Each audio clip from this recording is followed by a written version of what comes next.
Were there any warning signs at all? You okay? Thank you. Yeah, I'm good. Okay. No warning signs?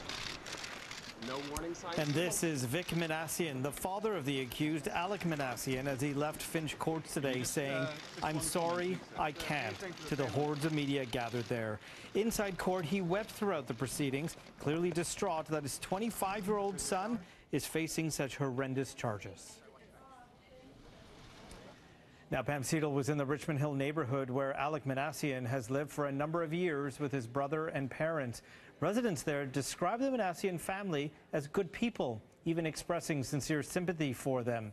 But we have also been hearing from them that Alex appeared to have had some mental health issues. One neighbor told us that he required special help through public school and that while he was often out running or walking, he exhibited unusual behavior. He was odd. He just, most people say hello, you at least say hello, and he wouldn't. He'd just keep going. While neighbors watch as police come and go, they're expressing deep shock that someone from their quiet suburban street is facing 10 charges of first-degree murder and 13 of attempted murder. Because, while odd, they have noted that they never saw any indication of potentially violent behavior from Alek Minassian. But one post on his Facebook page suggests at the very least an admiration for violent acts and also gives us some insight into his state of mind. The message was strange and posted shortly before the alleged attack. It reads in part, "The incel rebellion has already begun. We will overthrow all the Chads and Stacys. All hail Supreme Gentleman Elliot Rodger." You may remember Elliot Rodger, who killed 6 people in California in 2014 before killing himself. His apparent motive was anger and frustration over his lack of success with women. While Rodger didn't start the so-called incel movement, it was after his rampage that the word became widely known. It means involuntarily celibate. Chads are sexually successful men, and Stacys are unattainable women. We spoke to a sociologist today about the incel subculture.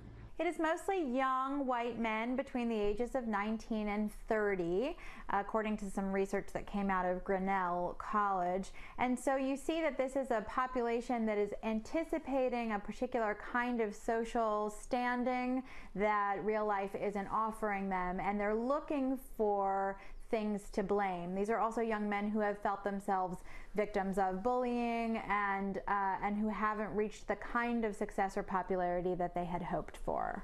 We have also learned that Alek Minassian spent a short, unsuccessful period in the Canadian Armed Forces, lasting only 2 months. A statement from the Department of National Defence read in part, he did not complete his recruit training and requested to be voluntarily released from the CAF after 16 days of recruit training. Defense Minister Harjit Sajjan confirmed today he was a recruit last year. We go through a very rigorous process in terms of security, medical testing, making sure that the people that are going to be doing the Canadian Armed Forces have been thoroughly screened, and in this case, that was done. Minassian went to Thornley High School just south of here. One of his old classmates posted this message on Facebook. "I had classes with him. He was mentally unstable back then. He was known to meow like a cat and try to bite people. This is one sad and confusing story." And it's believed Alek Minassian went to Seneca College for computers and was in software development. Apparently, he may have even developed a parking app while there.